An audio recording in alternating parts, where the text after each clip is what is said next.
শেখ হাসিনার রায়ের আগুনে পুড়ে মরবে ইউনূস। সারা দেশ কার্যত এই মুহূর্তে শাটডাউনে আছে। সারা দেশ অচল। শেখ হাসিনার রায়কে কেন্দ্র করে সারা বাংলাদেশ আসলে ডক্টর ইউনূস আগুন জ্বালিয়ে দিয়েছে। কিন্তু এই মুহূর্তে সবচেয়ে বড় যে প্রশ্নটি, সবচেয়ে বড় যে আশঙ্কার বিষয়টি, তা হচ্ছে দেশে একটা গৃহযুদ্ধের জন্য সব পক্ষের প্রস্তুতি চলছে কিনা। আওয়ামী লীগ নেতাকর্মীদের চূড়ান্ত প্রস্তুতির ডাক তিনি দিবেন, এমন কথাও শেখ হাসিনা বলেছিলেন। যে যেখানে আছো, যার যা কিছু আছে তা নিয়ে তৈরি হও, মাঠে নামতে হবে। এই ট্রাইব্যুনালে আজকে মাননীয় প্রধানমন্ত্রী বঙ্গবন্ধু কন্যা শেখ হাসিনার মামলার রায় হবে। আমরা অনেকেই ভেবেই নিয়েছিলাম যে এখানে মৃত্যুদণ্ড দেওয়া হবে, কিন্তু গতকাল রাতে তথ্য পেলাম এখানে। সুপ্রিয় দর্শক, আসসালামু আলাইকুম রহমতুল্লাহ। আশা করি সবাই ভালো এবং সুস্থ আছেন। স্বাগত জানাচ্ছি আমাদের আরেকটি ভিডিওতে। সুপ্রিয় দর্শক, বর্তমান রাজনীতি আলোচনার প্রেক্ষাপটে বেশ কয়েকটি গুরুত্বপূর্ণ ভিডিও ও বেশ কয়েকজন রাজনৈতিক ব্যক্তিত্বের বক্তব্যের সমন্বয়ে খুব সুন্দর করে আজকের এই ভিডিওটি আমরা সাজিয়েছি। সুপ্রিয় দর্শক মন্ডল, অবশ্যই আপনারা সম্পূর্ণ ভিডিওটি দেখবেন। যে অংশবিশেষগুলো ইতিমধ্যে দেখেছেন, যা দেখে আপনারা অবাক হয়েছেন, সেই অংশবিশেষগুলোর বিস্তারিত আলোচনা দেখতে আপনাকে অবশ্যই সম্পূর্ণ ভিডিওটি দেখতে হবে। তাহলে চলুন আমরা কথা না বাড়িয়ে সেই সম্পূর্ণ বিস্তারিত আলোচনাটা দেখে আসি।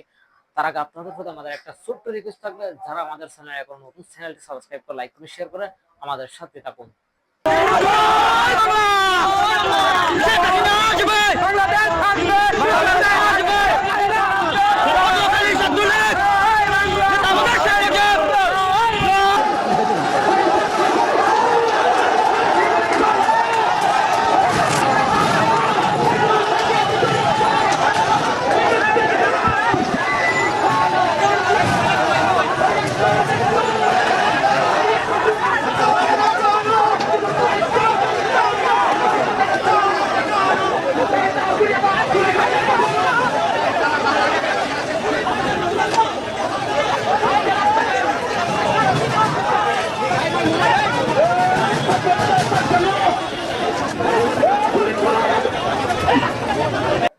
শেখ হাসিনার রায়ের আগুনে পুড়ে মরবে ইউনূস। সারা দেশ কার্যত এই মুহূর্তে শাটডাউনে আছে। সারা দেশ অচল।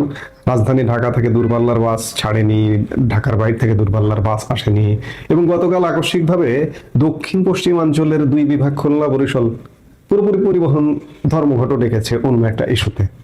সবকিছু মিলে সারা বাংলাদেশ বিকল। আমরা কয়েকদিন যাবৎ শুনছি যে ককটেল বিস্ফোরণ হচ্ছে এখানে ওখানে, বাসে আগুন দেওয়া হচ্ছে। গতকালকে শুনলাম একজন উপদেষ্টা, প্রথম পাকিস্তান সফরকারী উপদেষ্টা সৈয়দা রিজওয়ানা হাসানের বাড়িতে ককটেল বিস্ফোরণ করা হয়েছে। তার আগে শুনলাম ওই যে উপদেষ্টা ফরিদা পারভিন, ফরহাদ মাজহারের ওয়াইফ যিনি, তাদের একটা দোকান আছে মোহাম্মদপুরে, সেই দোকানে ককটেল বিস্ফোরণ হয়েছে। এনসিপির অফিসের সামনে বারে বারে ককটেল বিস্ফোরণ হচ্ছে। গ্রামীণ ব্যাংকের অফিসের সামনে, হেড অফিসের সামনে ককটেল বিস্ফোরণ হচ্ছে। সারা বাংলাদেশের বিভিন্ন অঞ্চলের গ্রামীণের কার্যালয়, গ্রামীণ ব্যাংকের কার্যালয়ে হামলা হচ্ছে। এগুলো কি? শেখ হাসিনার রায়কে কেন্দ্র করে সারা বাংলাদেশ আসলে ডক্টর ইউনূস, শুধু ডক্টর ইউনূস বললে ভুল হবে, ডক্টর ইউনূস এবং বাংলাদেশের স্বাধীনতা বিরোধী শক্তি আগুন জ্বালিয়ে দিয়েছে। এই আগুনের শেষ কোথায়? যারা আগুন জ্বালালো তারাই এই আগুনে পুড়ে মরবে। আজকে শেখ হাসিনার রায়, কিসের রায়? কার রায়?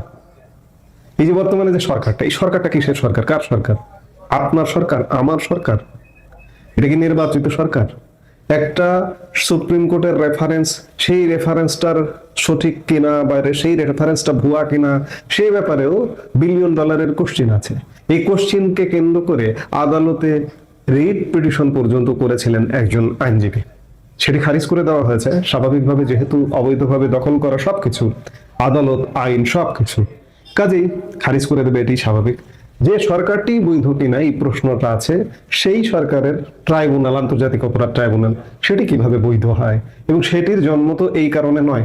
আজকে শেখ হাসিনার বিচার করা হচ্ছে, এটা 1971 সালের যুদ্ধ অপরাধী কিংবা মানবতা বিরোধী অপরাধীদের বিচার করবার জন্য এই ট্রাইব্যুনালটা। সেই ট্রাইব্যুনালটাকে নিজেদের মতো প্রতি সপ্তাহে সপ্তাহে আইন সংশোধন করে নিজেদের মতো গড়ে তুলে সেই ট্রাইব্যুনালে সাজানো গোছানো একটা রায় দেওয়া হচ্ছে। তাতে কি যায় আসে? এবং এই রায় কারা দিচ্ছে? এখানে বিচারক কারা? সব জামাতি। এই ট্রাইব্যুনালে কিন্তু জামাতের নেতাদের ফাঁসিতে ঝোলানো হয়েছিল, রায় দিয়ে ফাঁসিতে ঝোলানো হয়েছিল। এই ট্রাইব্যুনালটা পুরো ঘুরে গেছে। এক সময় ছিল জামাতের বিরুদ্ধে, যুদ্ধাপরাধীদের বিরুদ্ধে বিচারের ট্রাইব্যুনাল, সেই ট্রাইব্যুনালটাকে এখন জামাত দখল করেছে। বিচারকরা জামাতের, প্রসিকিউটররা জামাতের, চিফ প্রসিকিউটর জামাতের। এই ট্রাইব্যুনালের সাথে যারা যুক্ত আছে তারা সবাই জামাতের। ইউনূস এক প্রকার বলা যায় যে এই ট্রাইব্যুনালটাকে জামাতের কাছে দিয়ে দিয়েছে, জামাতের একটা দলীয় আদালত হিসেবে দিয়ে দিয়েছে। সেই আদালত শেখ হাসিনার রায় ঘোষণা করবে। আমরা যে মুহূর্তে কথা বলছি সেই মুহূর্তে হয়তো রায় ঘোষণা শুরু হয়ে গেছে, বা ভিডিওটা যখন প্রচার হচ্ছে তখন রায় ঘোষণা চলছে। এই রায় নিয়ে এত আগ্রহের কি আছে? এই রায় তো জানাই আছে যে এই রায়টা কি হবে। এই রায় শেখ হাসিনার একটা সাজানো ফাঁসি দেবে, তাতে কি যায় আসে? যে সরকারটাই বৈধ নয়, যে আদালতটাই বৈধ নয়, যে আদালত রায় দেবে সেই আদালতের রায়টা বৈধ হয় কিভাবে? প্রশ্নই আসে না। আসলে এদের মরুমের পুরোপুরি পাখা গদিয়ে গেছে। আমি গতকালকে সোশ্যাল মিডিয়ায় ফেসবুকে একটা স্ট্যাটাস দিয়েছিলাম যে কতই না আরামে ছিলেন তারা। আওয়ামী লীগ ক্ষমতাকালে আওয়ামী লীগের গোষ্ঠী উদ্ধার করেও কেউ সুদের ব্যবসা করেছেন, কেউ বিভিন্ন পণ্যের ব্যবসা করেছেন। যেমন এই যে ফরিদা আক্তার, তার একটা দোকান আছে, দোকানে পণ্য বিক্রি করেন। ডক্টর ইউনূস গ্রামীণ ব্যাংকের মাধ্যমে সুদের ব্যবসা করেন, আবার পরিবেশ নিয়ে ব্যবসা করেন, বিদেশি ফান্ড টান্ড এনে, এই যে সৈয়দা রিজওয়ানা হাসানরা, কিংবা বিভিন্ন এনজিও বিভিন্ন ব্যবসা করেন। এই ব্যবসাগুলো কত আরামে আওয়ামী লীগের একদিকে 14 গোষ্ঠী উদ্ধার করেছে আওয়ামী লীগ ক্ষমতাকালে, আর একদিকে আওয়ামী লীগের গোষ্ঠী উদ্ধার করেও তারা আরামে ব্যবসা বাণিজ্য খুলে ফেপে উঠেছেন। শুধু এদের কথা বললে হবে না, এই যে জামাত শিবির আজকে যে মরণ কামড় দিতে বসেছে স্বাধীনতার পক্ষের মানুষজনকে, মুক্তিযুদ্ধকে, এমনকি মুক্তিযুদ্ধ নেতৃত্ব দেওয়া আওয়ামী লীগকে মরণ কামড় দিতে বসেছে, তারাও কতই না আরামে এদেশে ব্যবসা বাণিজ্য করে খেয়েছে। ছাত্রলীগ আওয়ামী লীগের লুঙ্গির তলে ঢুকে পড়েছে, আওয়ামী লীগ সেজেছে, ওয়েস্ট কোট পরে, মুজিব কোট আমরা যেটাকে বলি, সেই মুজিব কোট পরে জামাতের লোকজন আওয়ামী লীগ সেজে, শিবিরের লোকজন আওয়ামী লীগ সেজে বসে থেকেছে। এমনকি সেই সময়ের প্রধানমন্ত্রীর গণভবন থেকে শুরু করে প্রধানমন্ত্রীর কার্যালয় পর্যন্ত সেসব জায়গাতেও এই জামাত শিবির ঢুকে বসেছিল। কতই না আরামে ছিল আসলে। এবং আরামে থেকে এই গোষ্ঠীটি ষড়যন্ত্রের জাহাজে উঠেও আওয়ামী লীগকে ষড়যন্ত্রের মাধ্যমে ফেলে দিয়ে দেশটা দখল করে ফেলেছে, এবং দখল করেই আওয়ামী লীগকে জ্বালিয়ে পুড়িয়ে মারার প্রজেক্ট নিয়েছে তারা। যে আগুন জ্বালিয়েছে এই আগুনেই এই ষড়যন্ত্রীগণ পুড়িয়ে না মরা পর্যন্ত এদের রক্ষা নেই। সার্বিক অবস্থা বিচার বিশ্লেষণ করে এটা অন্ততপক্ষে নিশ্চিত, এই যে গত কয়েকদিনের এখানে হামলা ওখানে হামলা, এদের উপরে হামলা শুরু হয়েছে। এবং এদের উপরে হামলা আসলে কে করছে? এটাকে আওয়ামী লীগ করছে, এটা বলার কোনো কারণ নেই।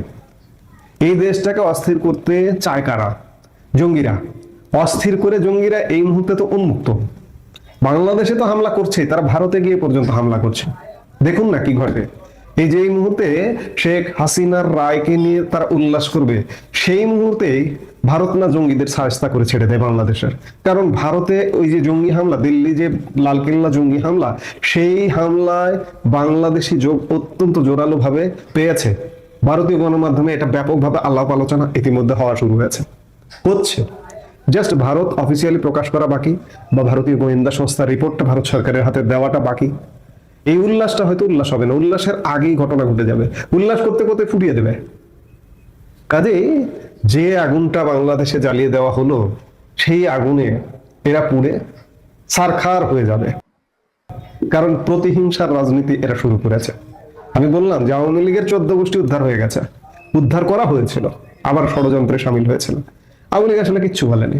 তবে আওয়ামী লীগ মনে হয় শিখলো যে কিভাবে দানব হতে হয়, কিভাবে দমন করতে হয়, ব্যবসা বাণিজ্য সব বন্ধ করে দিতে হয়। আওয়ামী লীগের যেমন ব্যবসা বাণিজ্য জীবন জীবিকা বন্ধ করে দিয়েছে, এগুলো কিভাবে বন্ধ করে দিতে হয়। এই যে ষড়যন্ত্রকারী এনজিও ব্যবসায়ীরা, সুদ ব্যবসায়ী, পরিবেশ ব্যবসায়ী, কিংবা এই যে জামাত শিবিরের বিভিন্ন ব্যবসায়ী গ্রুপ, বিভিন্ন প্রতিষ্ঠান, এগুলো যে আওয়ামী লীগের আমলেও কি আরামে চলেছে, আওয়ামী লীগকে মনে হয় শিখিয়ে দিল।